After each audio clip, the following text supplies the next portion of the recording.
हाँ तो स्टूडेंट्स, अब जो हम लोग डिस्कस कर रहे हैं तो हमारा जो चैप्टर चल रहा है ये विद्युत चालन का चैप्टर चल रहा है जो लगभग समाप्ति की ओर है।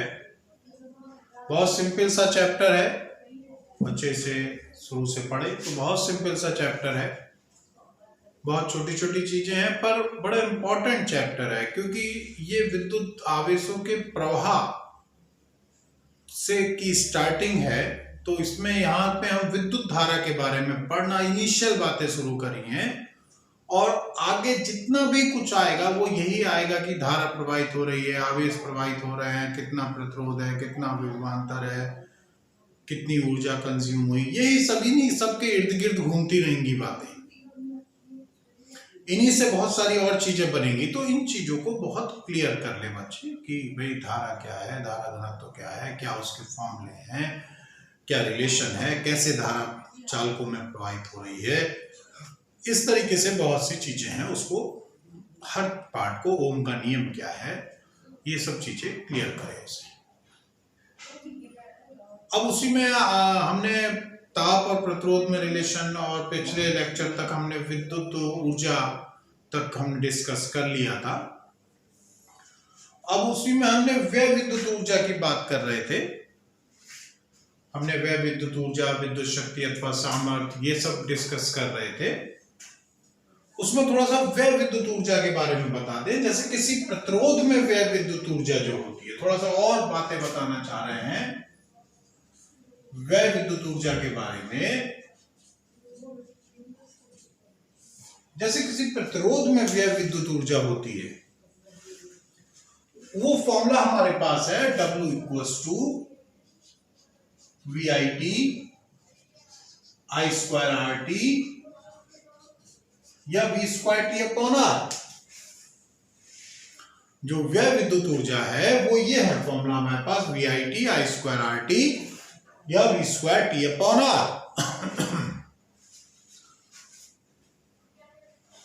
VIT है, I²RT है या V²T/R। अब पर प्रतिरोध के लिए ये तीनों एक ही जैसे हैं, कोई भी फॉर्मूला अप्लाई करो, परंतु हमारे पास विद्युत मोटर के लिए बात आ जाती है।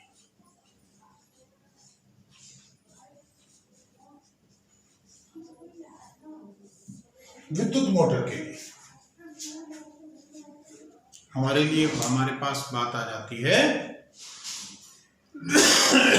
विद्युत मोटर की।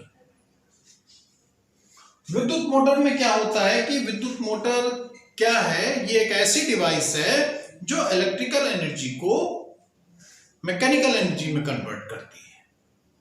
तो इसमें प्रोसेस ये होता है कि जो विद्युत मोटर मेंस से, सोर्स से जो एनर्जी लेती है उसका कुछ पार्ट तो मैकेनिकल एनर्जी में कन्वर्ट होता है और कुछ पार्ट उसका हीट एनर्जी में कन्वर्ट हो जाता है। प्रतिरोध जो कॉइल्स उसमें बनी होती है उसमें ऊष्मा के रूप में संचित हो जाता है, क्षय हो जाता है। अब अगर विद्युत मोटर के लिए हम कहेंगे कि हाँ भाई उसने कितनी ऊर्जा ली, कितनी ऊष्मा उसमें उत्पन्न हुई,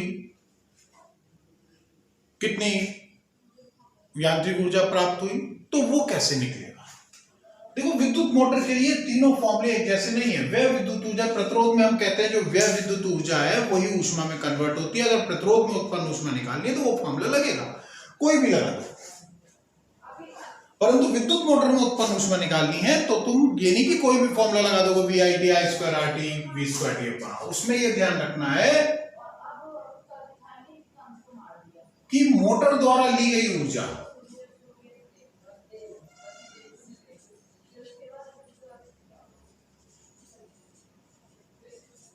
वो हमेशा VIT से निकलेगी, जहां V जो है उस स्रोत की वोल्टेज है जिससे विद्युत मोटर लगाई गई है।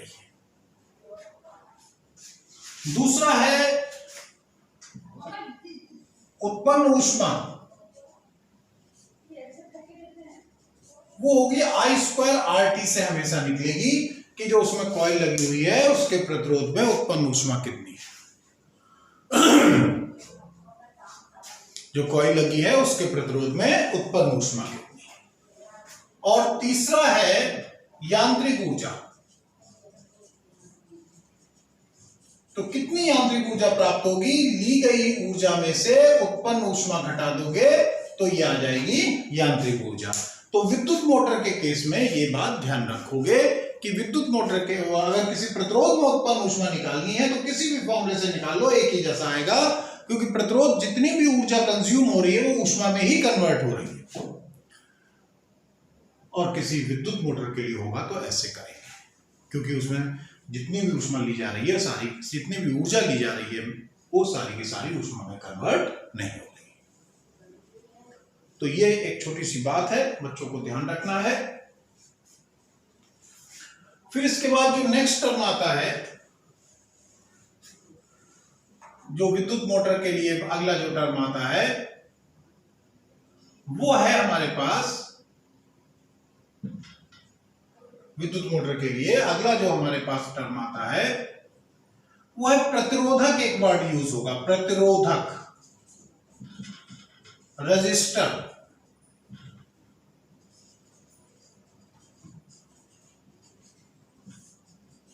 एक वर्ड यूज होता है रजिस्टर।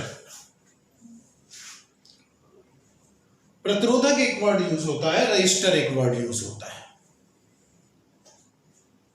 तो रजिस्टर क्या होता है, प्रतिरोधक क्या होता है? कोई भी ऐसी डिवाइस जो कि आवेशों के प्रवाह में अवरोध उत्पन्न कर रही है उसे हम प्रतिरोधक कहते हैं। डिवाइस का नाम प्रतिरोधक है, जो एक प्रतिरोध अवरोध उत्पन्न कर रहा है, चाहे वो सिंपल एक तार ही है या हमने कुछ ऐसी डिवाइस बना ली है, तो उसे हम कहते हैं प्रतिरोधक। डिवाइस का नाम प्रतिरोधक है, उसका गुण प्रतिरोध है। इन जनरल हमारी बोलचाल की भाषा में क्या हो रहा है कि प्रतिरोध हम कहते हैं, तो प्रतिरोध हम डिवाइस को ही मान लेते हैं, पर ऐसा नहीं है। प्रतिरोध उसका गुण है और वो उस डिवाइस को तो हम कहते हैं प्रतिरोधक। इसका जो सिंबल जैसे स्पीड ब्रेकर का सिंबल हो जाता है, स्पीड ब्रेकर जैसे होता है, क्योंकि आवेशों के प्रवाह में अवरोध उत्पन्न कर रहा है, इस वाले इसका सिंबल ऐसे बनाया जाता है। तो ये प्रतिरोधक की बात है, छोटी सी बात है। अब इसी बात को और आगे बढ़ाते हैं चैप्टर को, जिसमें आता है ओमीय परिपथ। ओमीय परिपथ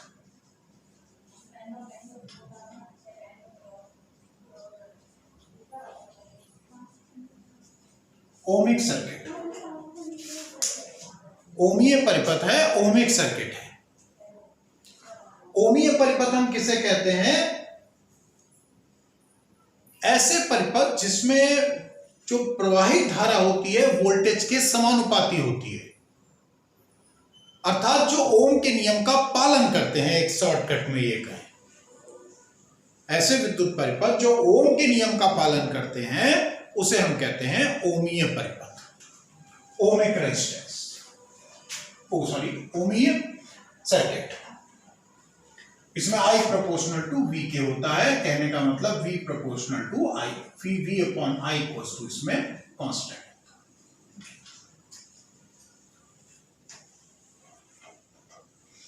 जैसे कोई तंतु वाला प्रतिरोध है, तंतु वाला बल्ब है, उसका सर्किट हो गया, इलेक्ट्रिक प्रेस है, इन सब के ऐसे जो परिपथ होते हैं जो प्रतिरोध वाले होते हैं वो ओमीय परिपथ मानते हैं। दूसरा हो जाता है, अगर इन परिपथों में V और I के बीच जो वक्र है वो एक सरल रेखा प्राप्त होता है जो मूल बिंदु से होके जाता है। दूसरा होता है अनोमीय परिपथ।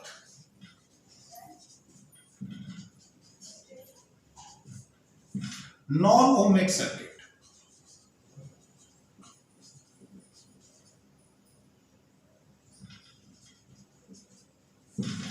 नॉन ओमिक सर्किट क्या है? ऐसे परिपथ जो ओम के नियम का पालन नहीं करते। कहने का मतलब उसमें वोल्टेज धारा के समानुपाती नहीं होती है। वोल्टेज बढ़ाने पे धारा बढ़ सकती है परंतु समानुपाती नहीं होती। लीनियरली डिपेंडेंट, इसे कहते हैं लीनियरली डिपेंडेंट होना, लीनियरली डिपेंडेंट नहीं है। तो ऐसे परिपथों को या ऐसे परिपथों को हम कह देते हैं अनओमीय परिपथ, non ohmic circuit. Non ohmic circuit में ये ओम के नियम का पालन नहीं करते। इसमें V upon I is not equal to constant होता है, ये कांस्टेंट नहीं होता। इसमें I और V के बीच अगर हम वक्र खींचेंगे तो वो एक सरल रेखा प्राप्त नहीं होगा, बाकी किसी भी प्रकार का हो सकता है, उसकी कोई मानक नहीं है। वो डिफरेंट बहुत सी डिवाइसेस, इलेक्ट्रॉनिक डिवाइसेस जितनी होती हैं सब अनोमीय होती हैं। वो उसके गुणों पर आधारित है कि वो इसमें धारा और वोल्टेज के बीच किस प्रकार का वेरिएशन होगा। इसमें हम ये कहते हैं V अपॉन आई कांस्टेंट नहीं है, तो इन परिपथों का प्रतिरोध, क्योंकि V अपॉन आई तो प्रतिरोध ही होता है, इन परिपथों का प्रतिरोध कॉन्टिन्यूअसली चेंज होता रहता है, हर क्षण उसकी वैल्यू डिफरेंट होती है। कैसे निकाला जाता है, मैं पहले प्रतिरोध वाले में बता चुका हूं कि अगर किसी बिंदु पर प्रतिरोध निकालना है, किसी वोल्टेज पर प्रतिरोध निकालना है, उसके संगत बिंदु लो और बिंदु के स्पर्श रेखा जो है वो इसके साथ जो आई एक्सिस के साथ जो एंगल बना रही है उसका जो स्लोप, मतलब उस स्पर्श रेखा का जो स्लोप है वही प्रतिरोध को रिप्रेजेंट करता है उस क्षण, केवल उस वोल्टेज पे, नेक्स्ट वोल्टेज पे कुछ और होगा। तो ये ओमीय अनोमीय परिपथ की बात है, सिंपल से फॉर्म है, डेरिवेशंस है वो, सॉरी सिंपल सी डेफिनेशंस है, ध्यान रखेंगे। अब इसमें एक और डेफिनेशन आती है गत्यात्मक प्रतिरोध की।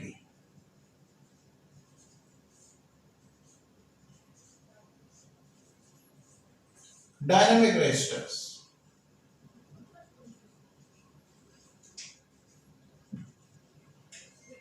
डायनामिक रेजिस्टेंस हम यहां पे देख रहे हैं, जैसे हर डिफरेंट वोल्टेज पे रेजिस्टेंस डिफरेंट है, परिवर्तित हो रहा है। तो ये अनोमीय परिपथ का जो प्रतिरोध है इस मारे इसे गत्यात्मक प्रतिरोध का नाम दे दिया गया है। इसको हम ऐसे परिभाषित कर देते हैं कि अनोमीय परिपथ के किसी खंड में, परिपथ के सिरों पर, वो अनोमीय परिपथ के किसी खंड में वोल्टेज में परिवर्तन तथा धारा में परिवर्तन के, उसके संगत धारा में परिवर्तन के अनुपात को हम कह देते हैं गत्यात्मक प्रतिरोध। तो इसको लिखते हैं R D equals to delta V upon delta I. तो R D equals to DV by D I, अगर हम सही फॉर्म का है तो वो ये होगा। ध्यान रखना बच्चों को, क्या है गत्यात्मक प्रतिरोध? अनोमीय परिपथ का, जिसमें V और I प्रोपोर्शनल नहीं होते हैं। एक शॉर्टकट में कहें तो उनके प्रतिरोध को हम गत्यात्मक प्रतिरोध कहते हैं, क्योंकि वो हर क्षण बदल रहा, डिफरेंट वोल्टेज पे वो डिफरेंट होगा। तो गत्यात्मक प्रतिरोध क्या हो जाता है कि R D equals to DV by D I. तो इसको परिभाषित ऐसे करते हैं, अनोमीय परिपथ के किसी खंड में, मतलब एक छोटी सी, कहीं कभी भी किसी भी क्षण वोल्टेज में एक सूक्ष्म परिवर्तन करोगे, उसके संगत जो धारा में परिवर्तन का अनुपात होगा उसको हम कह देंगे अनोमीय, उनका गत्यात्मक प्रतिरोध। तो ये गत्यात्मक प्रतिरोध की बात है, बच्चे इसको ध्यान रखें अच्छी तरीके से। अब इसके बाद जो ये बातें यहां तक हैं, formula DV by D I है। अब इसके बाद जो नेक्स्ट टॉपिक आता है वो है प्रतिरोधों का संयोजन। प्रतिरोधों का संयोजन